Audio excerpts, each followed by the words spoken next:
ಭಟ್ರೆ ಓರಿ ಎಲ್ರನ್ನೂ ಊಟ ಕರೆದ್ರ? ಹಾ ರೀ, 3 ಸರಿ ಮೈಕ್ನಾಗ ಹೋದ್ರೇನ್ರಿ ಬರ್ರಿಯಪ್ಪ ಅಂತಂದು. ಮಲ್ಲಿಕಾ ಮೇಡಮ್ ಏನೋ ಕೆಲಸ ಇದೆ 5 ನಿಮಿಷ ಬರ್ತೀನಿ ಅಂತ ಹೇಳಿದ್ರು. ತೇಜು ಸರು ಅವ್ರ ಜೊತೆನೆ ಬರ್ಬೋದು. ಮತ್ತೆ ಪ್ರೀತು ಇಲ್ಲಿ ಬಂದು ಊಟ ಮಾಡೋ ಮನಸ್ಥಿತಿಯಲ್ಲಿ ಇಲ್ಲ ಅಂತ ನಿಮಗೆ ಗೊತ್ತಿಲ್ವಾ? ಎಲ್ಲ ಗೊತ್ತಿದ್ರು ಗೊತ್ತಿಲ್ಲದೆ ಇರೋ ಥರ ನಾಟಕ ಯಾಕೆ ಮಾಡ್ತೀರಾ?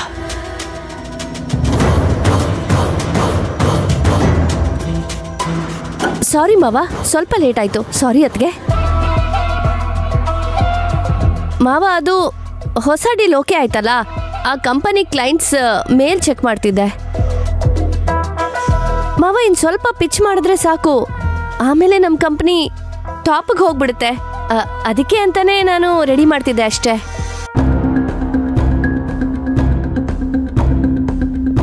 ಆಹಾ, ನಾಟಕ ಮಾಡೋದ್ರಲ್ಲಿ ನಂಬರ್ 1 ಇವಳೇನು. ಮಾವನ ಮುಂದೆ ಒಳ್ಳೆಯವಳಾಗೋದಕ್ಕೆ ತುಂಬ ಆ್ಯಕ್ಟಿಂಗ್ ಮಾಡ್ತಿದ್ದಾಳೆ. ಈ ನಾಟಕಕ್ಕೆ ಪ್ರೇರಣೆನೇ ನೀನು ಕಣೋ. ನಮ್ಗೆ ಹೇಳ್ದೆ ಮಾವನ ಎದುರುಗಡೆ ಒಳ್ಳೆಯವನಾಗಕ್ಕೆ ಏನೇನೋ ಮಾಡ್ತಿದ್ಯಲ್ವಾ, ಅಂಥದ್ರಲ್ಲಿ ನಾವು ಈ ಸಣ್ಣ ನಾಟಕ ಮಾಡಿದ್ರೆ ತಪ್ಪೇನೂ ಇಲ್ಲ. ಯಾವ ಡೀಲು? ಯಾವ ಕ್ಲೈಂಟ್ ಬಗ್ಗೆ ಮಾತಾಡ್ತಾ ಇದೀಯಾ? ಮಾವ, ಹಾಗಿದ್ರೆ ನಿಮ್ಗೆ ವಿಷಯನೇ ಗೊತ್ತಿಲ್ವಾ? ಮಾವ, ಇವತ್ತು ಆಫೀಸಲ್ಲಿ ಏನಾಯ್ತು ಅಂದ್ರೆ. ಮಾವ, ಅದನ್ನು ನಾನು ಹೇಳ್ತೀನಿ. ಪ್ರಬಲ, 1 ನಿಮಿಷ.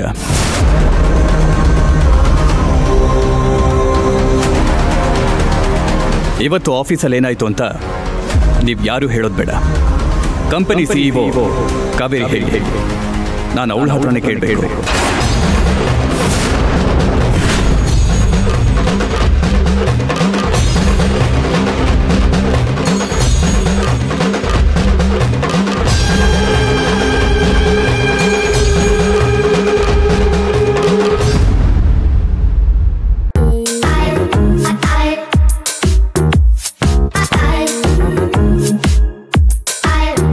ಲೋ ಆದಿ, ನಿನ್ನ ಜೀವನದಲ್ಲಿ ಏನೋ ನಡೀತಾ ಇದೆ. ಒಂದು ಹೆಣ್ಣಿಗೆ ಆಸೆ ಪಟ್ಟೆ, ಆ ಹೆಣ್ಣಿನ ದೆಸೆಯಿಂದ ಇನ್ನೊಂದು ಹೆಣ್ಣು ನಿನಗೆ ಪ್ರಾಬ್ಲಮ್ ಮಾಡ್ತಿದ್ದಾಳೆ. ಆದರೆ ಆ ಪ್ರಾಬ್ಲಮ್ ಸಾಲ್ವ್ ಮಾಡೋದಕ್ಕೆ ಇನ್ನೊಂದು ಹೆಣ್ಣು ನಿನ್ನ ಜೀವನದಲ್ಲಿ ಬಂದಿದ್ದಾಳೆ. ಹೆಣ್ಣಿನ ಹಲವಾರು ಮುಖಗಳು ಒಟ್ಟಾಗಿ ನಿನ್ನ ಜೀವನದಲ್ಲಿ ಬಂದಂಗಿದೆ. ಆದರೂ ಯಾರು ಏನಾದರೂ ಹಾಳು ಮಾಡ್ಕೊಂಡು ಹೋಗ್ಲಿ, ಜೀವನದಲ್ಲಿ ಫಸ್ಟ್ ಟೈಮ್ ಒಂದು ಹುಡುಗಿ ನಿನಗೆ ಹೆಲ್ಪ್ ಮಾಡ್ತಿದ್ದಾಳೆ. ಇದು ಏನೋ ಒಂಥರ ಸಖತ್ತಾಗಿದೆ.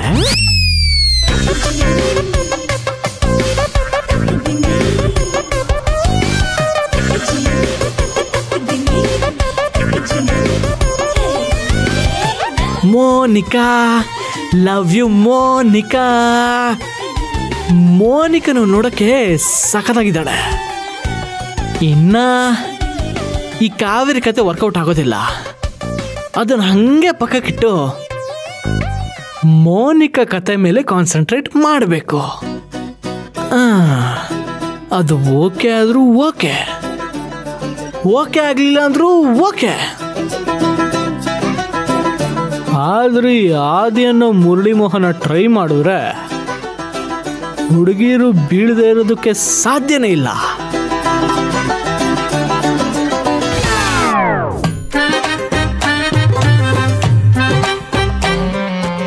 ಅದೇ ಜಾಸ್ತಿ ಬಿಲ್ಡಪ್ ಬೇಡ.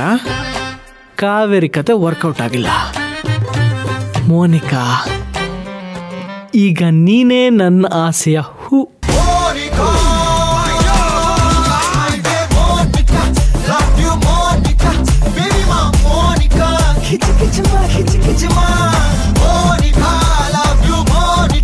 ಮೋನಿಕಾ ಮೋನಿಕಾ ಮೋನಿಕಾ. ಮಾವ, ಆಗಿದ್ದನ್ನ ಹೇಳೋದಕ್ಕೆ ಯಾರಾದ್ರೇನು, ನಾನು ಹೇಳ್ತೀನಿ ಬಿಡಿ. ಕಾವೇರಿಯಿಂದ ಹೇಳಿ ಅಂತ ಹೇಳಿದ್ನಲ್ಲ, ಅವಳು ಹೇಳೋದ್ರಲ್ಲಿ ಏನಾದರೂ ಪ್ರಾಬ್ಲಮ್ ಇದೆಯಾ?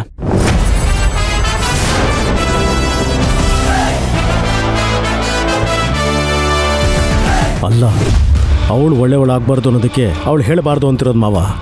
ನಾನು ನಿಮ್ಗೆ ಇದನ್ನು ನೇರವಾಗಿ ಹೇಗೆ ಹೇಳಲಿ? ಈಗೆಲ್ಲ ಇವಳಿಂದನೇ ಆಗಿರೋದು ಅಂತ ಗೊತ್ತಾದರೆ ಒಂದು ಕಾಸಿನ ಬೆಲೆನೂ ಸಿಗಲ್ಲ. ಅಳಿಯಂದ್ರೆ ಏನು ಯೋಚನೆ ಮಾಡ್ತಿದ್ದೀರಾ? ಏನೂ ಇಲ್ಲ ಮಾವ. ಕಾವೇರಿ ಹೇಳೋದ್ರಿಂದ ಏನಾದರೂ ಸಮಸ್ಯೆ ಇದೆಯಾ ಅಂತ ಕೇಳಿದೆ. ಇಲ್ಲ ಮಾವ, ಏನೂ ಸಮಸ್ಯೆ ಇಲ್ಲ. ಅವರು ಕಂಪ್ನಿ CEO ಅಲ್ವಾ, ಅವ್ರಿಗೆ ಕಷ್ಟ. ನಾವೇನಿದ್ರು ಹೇಳೋದು ಕೇಳೋದು ಕೆಲಸ ಮಾಡೋದು ಕೆಳಗಿನ ಪೋಸ್ಟ್ನವರಲ್ವಾ, ಅದಕ್ಕೆ ಹಾಗೆ ಹೇಳಿದೆ ಅಷ್ಟೇ. ಮಾತನ್ನ ತಿರುಗಿಸಿ ಹೇಳಿದ ಮಾತ್ರಕ್ಕೆ ಅರ್ಥ ಬದಲಾಗಲ್ಲ ಅಳಿಯಂದ್ರೆ.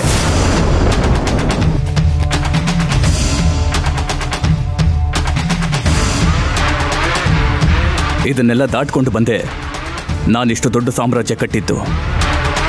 ಅದು ಹಾಗಲ್ಲ ಮಾವ. ಪ್ರಬಲ ಅವ್ರಿಗೆ ಅವ್ರ ಹೆಂಡತಿ ಬಾಯಿಂದಾನೆ ಕೇಳ್ಬೇಕಂತೆ. ಕೇಳಲಿ ಬಿಡು. ನೆನ್ನೆ ಮೊನ್ನೆ ಬಂದವಳಿಗೋಸ್ಕರ ಮಕ್ಕಳನ್ನೇ ಬಿಟ್ಟಿದ್ದಾರೆ. ಇನ್ನು ಅಳಿಯಂಗ್ ಮರ್ಯಾದೆ ಕೊಡ್ತಾರಾ? ಕೇಳಲಿ ಅವಳ ಹತ್ರನೇ.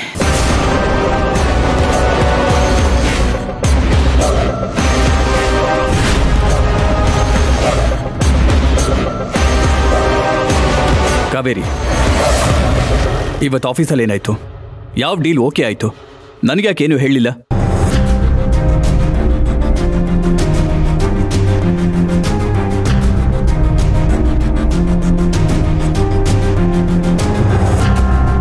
ಕಾವೇರಿ, ಪ್ರಶ್ನೆ ಕೇಳಿದ್ದು ನಾನು. ನನ್ನ ನೋಡಿ ಉತ್ತರ ಕೊಡು.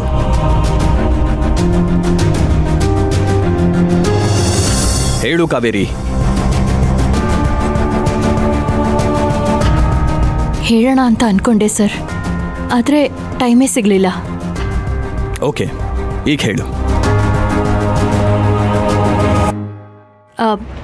ಸರ್, ಕಾತ್ಯಾಯಿನಿ ಮೇಡಮು ಅವ್ರ ಕಾಂಟ್ಯಾಕ್ಟ್ಸ್ನ ಯೂಸ್ ಮಾಡಿ ಬಾಂಬೆಯಿಂದ ಒಂದು ಕಂಪ್ನಿನ ಕೊಲಾಬ್ರೇಷನ್ಗೆ ಅಂತ ಕರೆಸಿದ್ರು.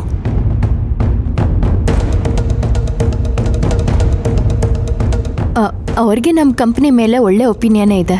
ನಾವು ಹಿಂದೆ ಹೇಗೆ ವಿತೌಟ್ ಇನ್ವೆಸ್ಟ್ಮೆಂಟು ಬೈಯರ್ಸ್ ಆ್ಯಂಡ್ ರೈತರ ನಡುವೆ ಕೊಲಾಬ್ರೇಷನ್ ಮಾಡ್ತಿದ್ವೋ ಅದೇ ಥರ ಒಂದು ಡೀಲ್ ಓಕೆ ಆಗಿದೆ. ಇದೆಲ್ಲ ಆಗಿದ್ದು ಕಾತ್ಯಾಯಿನಿ ಮೇಡಮಿಂದಾನೆ.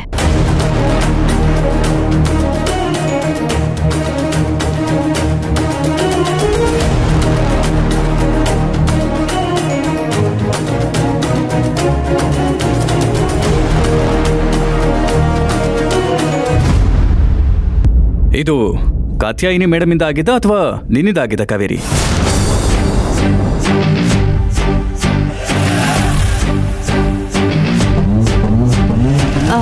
ಕಾತ್ಯಾಯಿನಿ ಮೇಡಮಿಂದಾನೇ ಆಗಿದ್ದು ಸರ್. ಅವರು ಬಂದಿದ್ದು ಕಾತ್ಯಾಯಿನಿ ಕಡೆಯಿಂದಾನೇ ಆಗಿರ್ಬೋದು, ಆದರೆ ಅವ್ರು ಬಂದಿರೋದು ನೀನು ಮಾಡಿರೋ ಕೆಲಸನ ನೋಡಿಕೊಂಡು.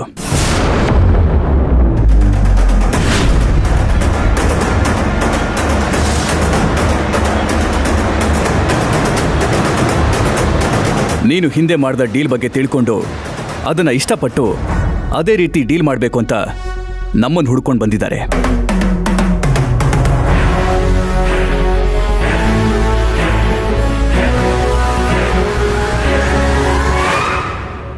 ಈ ಪ್ರೋಸೆಸ್ಸಲ್ಲಿ ಕಾತ್ಯಾಯಿನಿ ಅವ್ರನ್ನ ಕಾಂಟ್ಯಾಕ್ಟ್ ಮಾಡಿದ್ದಾಳೆ ಅಷ್ಟೇ. ಇದು ನಿನ್ನಿಂದ ಆಗಿರೋದು. ಎಲ್ಲ ಕ್ರೆಡಿಟ್ಸ್ ನಿನಗೆ ಸೇರಬೇಕು. ಕಂಗ್ರಾಟ್ಸ್ ಕಾವೇರಿ.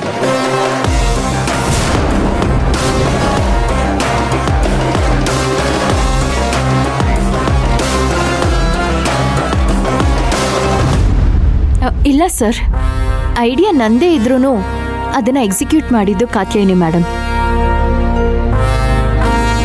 ನನ್ನ ಪ್ರಾಜೆಕ್ಟ್ಸ್ ಬಗ್ಗೆ ಅವ್ರಿಗೆ ಹಿಂದೆ ಗೊತ್ತಿದ್ರೂ ಅವ್ರೇನು ಕೊಲಾಬ್ರೇಷನ್ ಮಾಡೋದಕ್ಕೆ ಬಂದ್ರಾ? ನಮ್ಮ ಹತ್ರ ಎಷ್ಟೇ ಆಪರ್ಚುನಿಟೀಸ್ ಇದ್ರೂ ಅಪ್ರೋಚ್ ಮಾಡೋದು ತುಂಬ ಇಂಪಾರ್ಟೆಂಟ್ ಸರ್. ಆ ಅಪ್ರೋಚ್ ಮಾಡಿದ್ದು ಕಾತ್ಯಾಯಿನಿ ಮೇಡಮ್. ಸೊ ಎಲ್ಲ ಕ್ರೆಡಿಟ್ಸು ಕಾತ್ಯಾಯಿನಿ ಮೇಡಮ್ಗೆ ಹೋಗಬೇಕು.